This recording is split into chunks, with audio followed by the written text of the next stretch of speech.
Fragments of a biblical scroll, along with other relics, have been found in desert caves in Israel. Dozens of pieces of parchment were written in Greek, with just the name of God appearing in Hebrew. Many have debated whether the Bible is a historical document or merely a collection of teachings. That debate may finally be put to rest after recent archaeological findings. What was uncovered at these ancient sites, and how are these discoveries connected to the Bible? These are 8 archaeological discoveries that provide compelling evidence of the Bible's historical accuracy. Number 8. The Tel Dan Inscription, evidence of King David. The Tel Dan inscription, discovered in 1993 in northern Israel near the ancient city of Dan, is one of the most significant archaeological finds of the modern era. This ancient basalt stele, attributed to King Hazael of Aram Damascus, sheds light on a key period in biblical history. The inscription boasts of Hazael's military victories, including the defeat of 2 kings, Jehoram, the king of Israel, and Ahaziah, the king of Judah. While such records of conquests are not uncommon in the ancient world, what sets the Tel Dan inscription apart is its mention of the House of David, making it the first known extra-biblical reference to King David, one of the central figures in the Hebrew Scriptures. Before this discovery, many scholars had questioned whether King David was a historical figure or merely a legend. The biblical texts, especially the books of Samuel and Kings, recount David's reign in detail, but no archaeological evidence had yet confirmed his existence. The Tel Dan inscription, dating to about 840 BCE, provided a groundbreaking piece of evidence. Though it was written around 150 years after David's reign, the inscription referred to Ahaziah as a king from the House of David. This reference suggests that David's dynasty was well known and established even among Israel's enemies. It affirmed that David was not just a figure of biblical stories, but a historical king whose lineage continued to shape the politics of the region long after his death. The text of the inscription is fragmentary, with missing portions, but what remains gives us a glimpse into King Hazael's version of events. The inscription overlaps with events recorded in the Bible, offering a parallel account of the deaths of Jehoram and Ahaziah. According to the biblical narrative in 2 Kings chapter 9, Jehu, a commander in the Israelite army, led a rebellion against Jehoram and Ahaziah, killing both kings. This discrepancy between the Tel Dan inscription, which credits Hazael with their deaths, and the biblical account, which credits Jehu, has sparked debate among scholars. Some see it as evidence of differing perspectives on the same event, while others suggest a possible alliance between Hazael and Jehu. It is conceivable that both men played a role in the downfall of the 2 kings, possibly working together to overthrow them, with each ruler emphasizing his own involvement in the victory. Despite the chronological gap between David's reign and the time of the Tel Dan inscription, the reference to the House of David suggests that David's legacy endured well beyond his lifetime. The inscription provides indirect evidence of David's existence by showing that his name carried enough weight to be used as a marker of royal legitimacy in the kingdom of Judah. This recognition from a foreign king like Hazael underscores David's historical significance, not just within the biblical tradition, but in the wider political context of the region. Ultimately, the Tel Dan inscription offers more than just evidence for David's existence. It opens a window into the complex relationships between the kingdoms of Israel, Judah, and Aram Damascus. It highlights the importance of royal lineages in the ancient world and shows how the legacy of a king like David could endure for generations, shaping the politics of the region long after his death. The inscription is a testament to the lasting influence of David's dynasty and its impact on the history of the ancient Near East. Number 7. The Seal of Baruch, proof of a biblical scribe. In the summer of 1975, an extraordinary discovery was made in Israel. A collection of nearly 250 clay seal impressions, known as bullae, was unearthed about 44 miles southwest of Jerusalem. These small clay pieces, marked with individual seals, were used in ancient times as a signature to authenticate documents. Seals like these provided security and identified the sender, much like signatures or stamps do today. Each bulla, when attached to a scroll or document, represented the authority and identity of its owner. However, The bully uncovered at this particular site carried far more than just the remnants of daily transactions and communication. Of all the bulli discovered, one stood out for its significant connection to the Bible. This clay seal bore the name Hezekiahs, son of Neriyahu, the Scribe. Anyone familiar with the Bible would recognize this as the full name of Barak, the devoted scribe of the prophet Jeremiah. The suffix Yahu in the name Barakyahu is a form of Yahweh, the Hebrew name for God. In ancient Hebrew, this suffix was often added to names to denote a connection with the divine. Baruch's full name, Barakyahu, thus means blessed of Yahweh, while the name Baruch itself simply means blessed. The presence of this seal in the collection is an extraordinary confirmation of the historical existence of Baruch, the man who faithfully recorded the words of Jeremiah. Baruch's role in biblical history is one of great importance, particularly in the tumultuous period leading up to the fall of Jerusalem. As described in the Bible, Baruch was more than just a scribe. He was a close companion and confidant of the prophet Jeremiah. The book of Jeremiah details several instances where Barak's loyalty and courage are evident. One of the most notable events involving Baruch is found in Jeremiah chapter 36, which recounts the moment when Jeremiah called Baruch to his side and dictated to him the words of the Lord.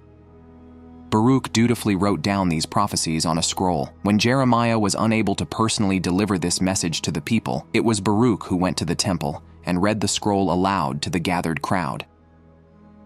In an age where the spoken word held immense power, this act of reading the words of the Lord as dictated by Jeremiah placed Baruch in a position of significant risk. The political and religious leaders of the time were often hostile to Jeremiah's prophecies, which predicted the destruction of Jerusalem and the downfall of its rulers. Despite these dangers, Baruch remained loyal to his task.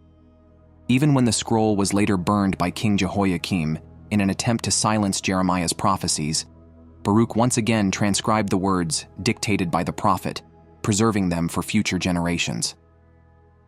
The discovery of Baruch's seal is significant not only because it validates his existence, but also because it provides material evidence that the events described in the Bible were based on real people and real historical circumstances. Baruch was not just a figure in a religious story. He was a living person who carried out a crucial role in documenting the prophetic messages of Jeremiah during one of the most turbulent periods in Israel's history. The existence of his seal confirms his role as Jeremiah's scribe and offers tangible proof of his presence in the ancient world. Number 6.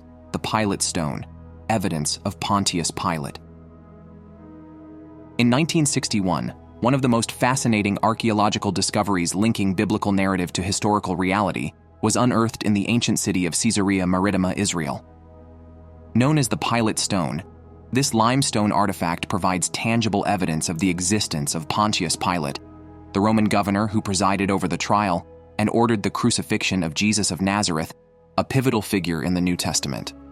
For centuries, Pilate was a character known primarily through the Gospels and early Christian creeds, yet physical evidence of his existence had remained elusive until the discovery of this stone.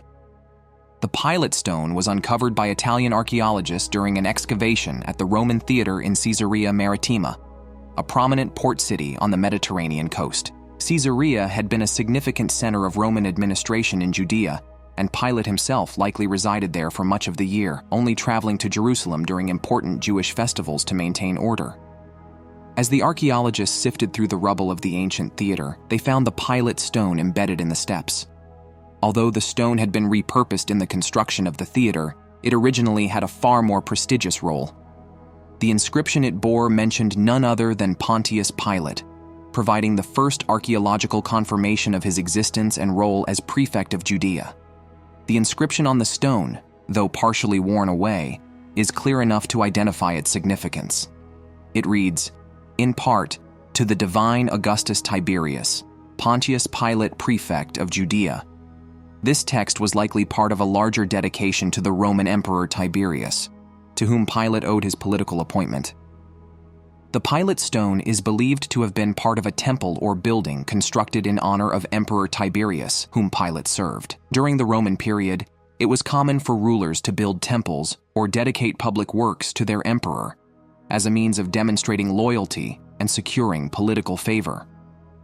The presence of Pilate's name on such a dedication suggests that he sought to strengthen his ties with the imperial authority by contributing to the honor of the emperor in this way.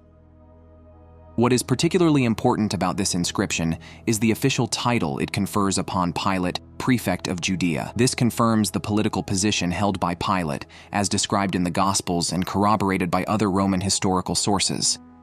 The use of the term prefect reflects the Roman administrative system in place during Pilate's tenure, which governed Judea through military officials who wielded significant power in this volatile province. Pontius Pilate is a central figure in the New Testament, specifically in the passion narratives of the Gospels. Pilate's role in the events surrounding the trial and crucifixion of Jesus is so significant that he is mentioned 51 times in the Gospels, 3 times in the book of Acts, and once in 1 Timothy. His name even appears in 2 of the oldest Christian creeds, the Apostles' Creed and the Nicene Creed, both of which state that Jesus suffered under Pontius Pilate, was crucified, died, and was buried. The Pilate stone serves as an important piece of historical corroboration for this narrative. While the Gospels offer a detailed account of Pilate's involvement in the trial and crucifixion of Jesus, the discovery of this inscription provides archaeological evidence of his existence and authority in Judea during the early 1st century. This finding supports the biblical account, not only validating Pilate's historical role, but also affirming the accuracy of the scriptures. Number 5. The Mesha Stele, a Moabite king's perspective. In the arid plains of modern-day Jordan lies a village known as Dibon, where a remarkable discovery was made in 1868. This was a time when scholars were deeply engaged in the pursuit of ancient inscriptions that could potentially substantiate the historicity of the Bible.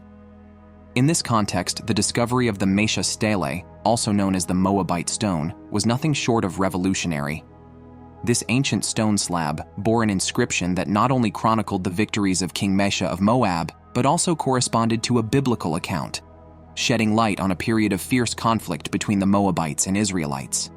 The Moabite stone was discovered by a German missionary, F.A. Klein, during an exploration of the region. Upon encountering the large stone inscribed with strange writing, he realized its potential significance.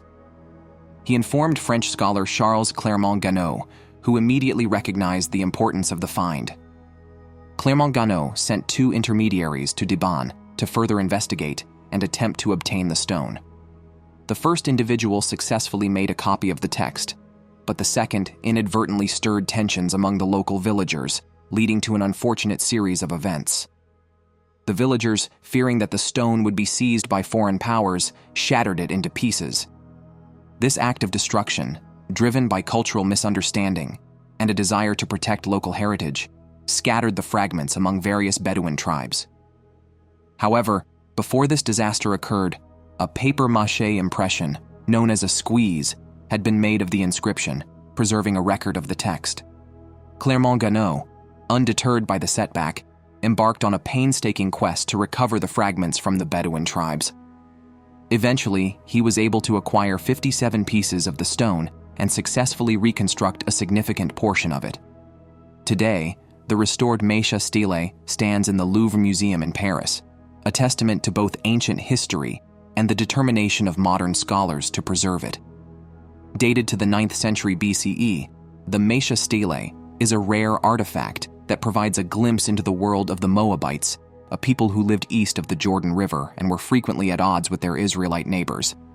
The stele records the achievements of King Mesha, who claims to have liberated Moab from the dominion of Israel following the death of the Israelite king Ahab around 853 BCE. This event is also recorded in the Bible, specifically in 2 Kings chapter 3 verses 4 and 5, where Mesha's rebellion against Israel is described. The stele's text offers a fascinating parallel to the biblical account.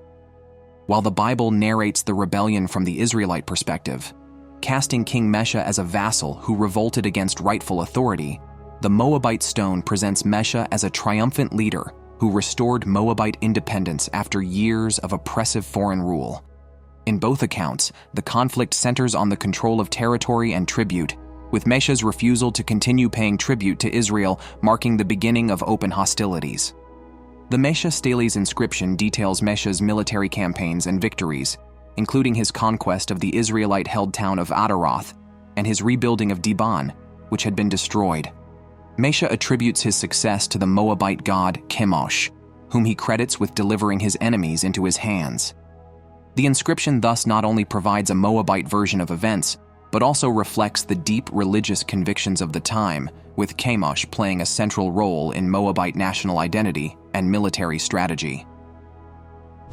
Number 4. The Hezekiahs Tunnel, engineering marvel of Jerusalem. In the late 8th century BCE, the kingdom of Judah faced an impending threat from the powerful Assyrian Empire. King Hezekiah of Judah, a wise and resourceful leader, recognized that Jerusalem's survival depended on more than just fortifying its walls. Securing a reliable water supply was equally critical. The city's primary water source, the Gihon Spring, lay outside the protective city walls, vulnerable to enemy control.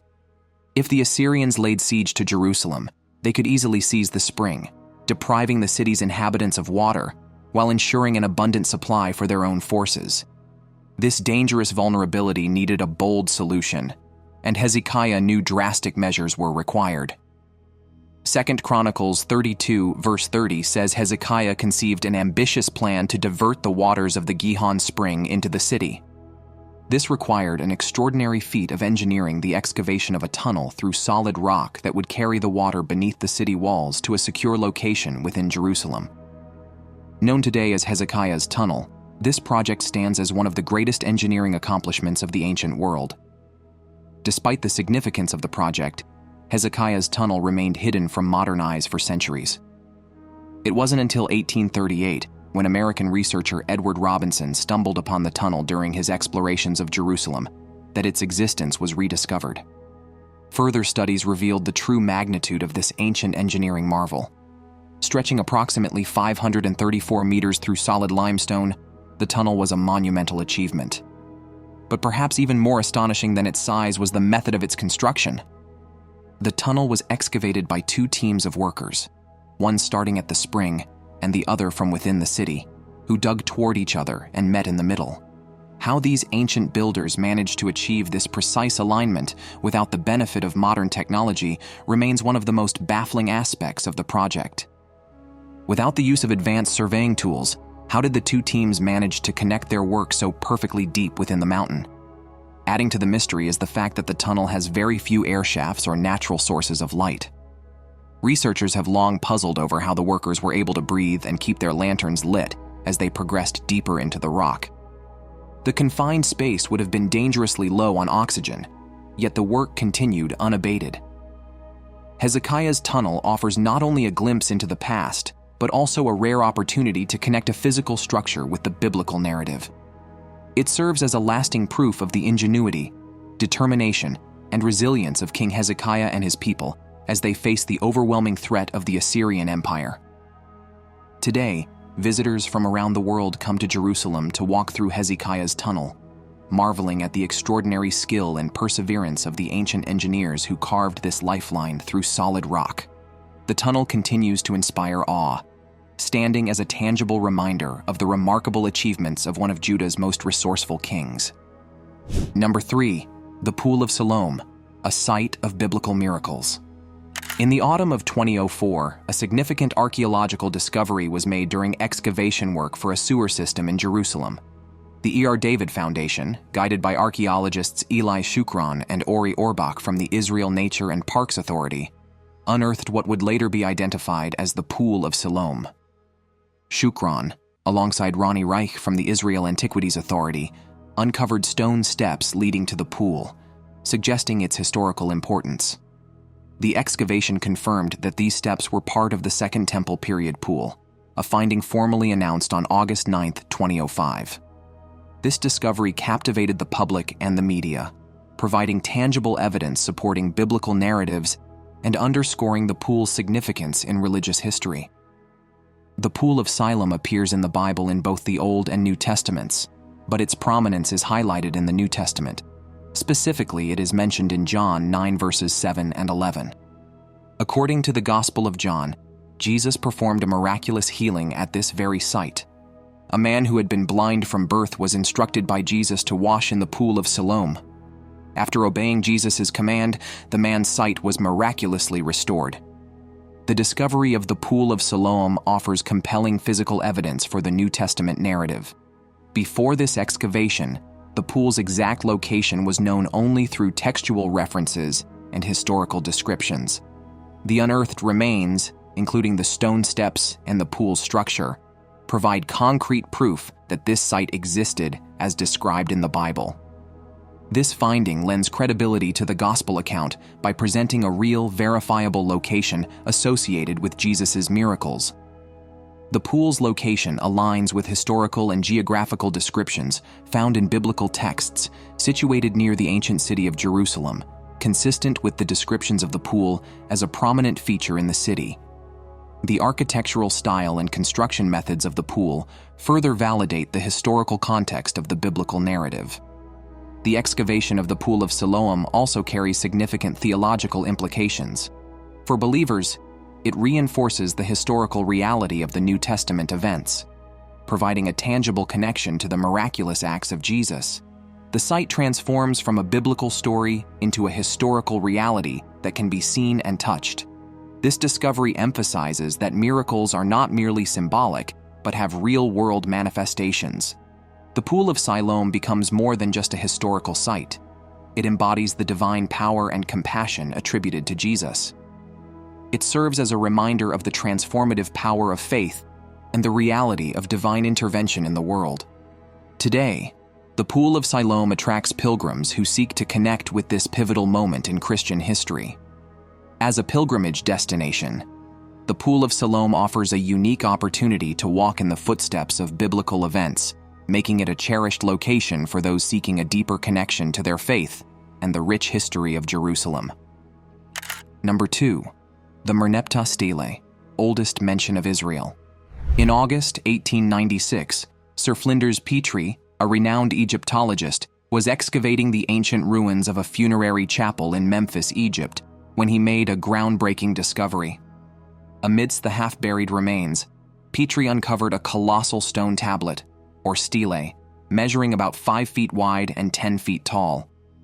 This stele, now known as the Merneptah Stele or Victory Stele, is covered in Egyptian hieroglyphics and is celebrated as one of the most significant archaeological finds in history. The Merneptah Stele, dating back to approximately 1208 BC, commemorates Pharaoh Merneptah's military successes over the Libyans and their allies. However, it is the final few lines of the stele that have drawn the most attention. Among the various cities and regions listed, one name stands out: Israel.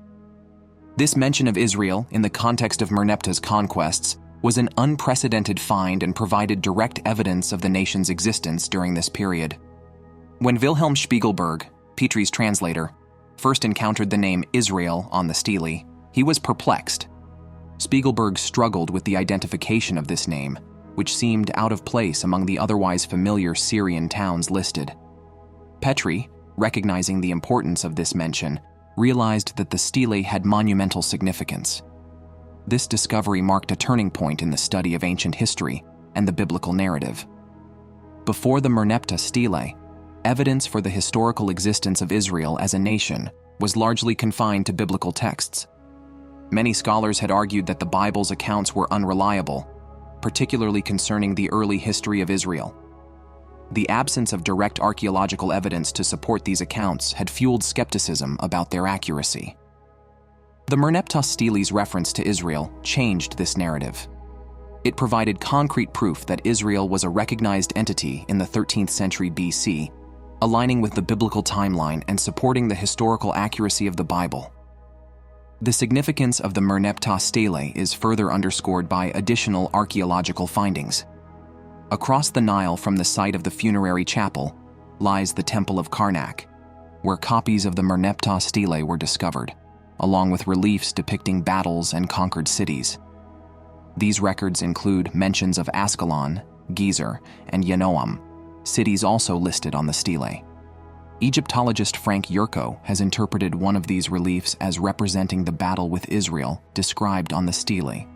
Additionally, the records from the Temple of Karnak list 150 conquered cities, including 31 that can be linked to Israelite towns, with a notable reference to the Highlands of David, commonly associated with Jerusalem.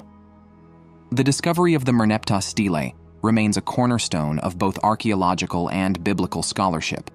It serves as a powerful reminder of the enduring connection between historical evidence and religious texts, reaffirming the value of these ancient records in shaping our understanding of the past. Number 1. The Dead Sea Scrolls, ancient biblical texts. Between November 1946 and February 1947, a remarkable discovery unfolded in the arid wilderness near the Dead Sea, forever changing our understanding of ancient texts and religious history.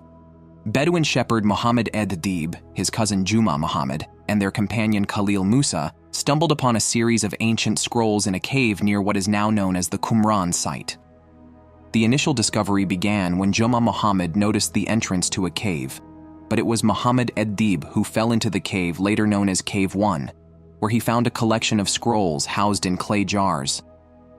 Among these were the Isaiah scroll, Habakkuk commentary, and the community rule. Despite the rough handling during their initial retrieval, the scrolls were remarkably preserved.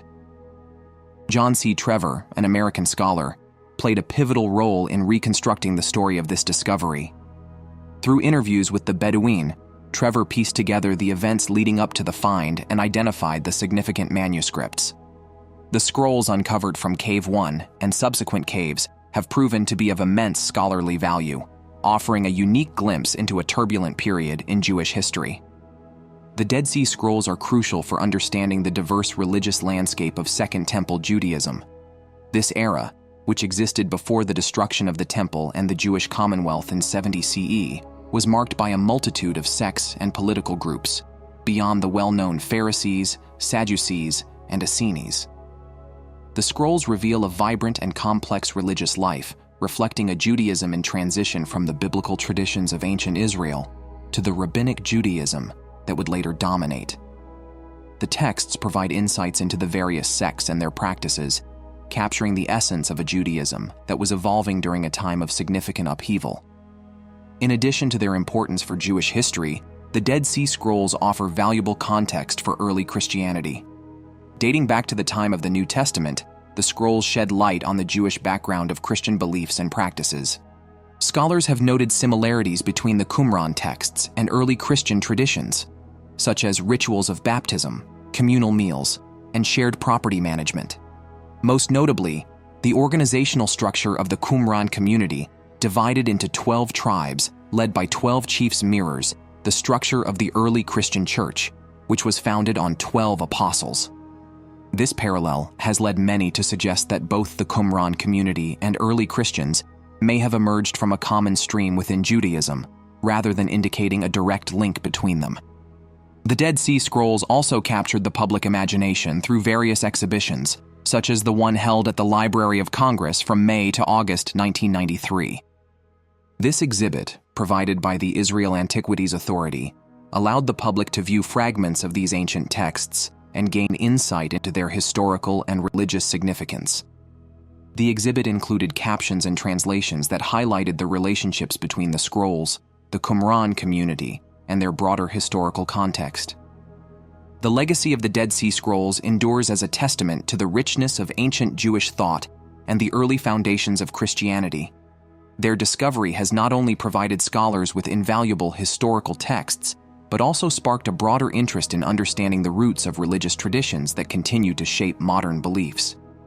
Through ongoing research and public exhibitions, the Dead Sea Scrolls remain a vital link to the past, offering a deeper appreciation of the religious and cultural transformations that have shaped our world. How do these discoveries influence our understanding of the origins and development of the Bible? Let us know your opinion in the comments below,